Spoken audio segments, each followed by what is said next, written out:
Welcome back, Peter. Okay, so as we just saw, my brother was removed because of his last comment, but I'd just like to say that a couple meetings ago, I didn't see anybody invite Bay Hamilton to leave when he interrupted Superintendent Cabral twice. And the first time he did it, nobody reacted. And the second time, the only person to react was Superintendent Cabral, and he only mildly reacted. And Bay Hamilton got away with that. I don't care what you say. Also, the people who supposedly defend free speech are the very same people to attack it when somebody says something they don't like. My brother wasn't attacking anybody specifically. He was reading an email between Jeffrey Epstein and some transgender doctor and they were talking about how to make men look like women and women look like men, etc. And I don't understand how that was objectionable. Also, these people, today they talked about, again, how non-binary and transgender people should be allowed to use the bathrooms that relate to their gender identity.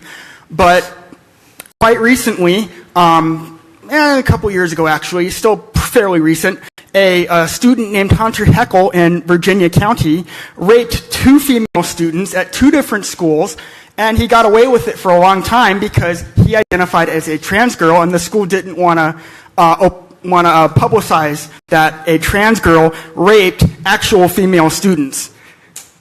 And recently, a female wrestler in Washington was sexually assaulted during a wrestling match by a trans athlete, and the girl only found out that her opponent was trans after the match was completed. She was pinned because her opponent grabbed her in the vagina, and she didn't know how to get out of that, and so she just let her opponent pin her.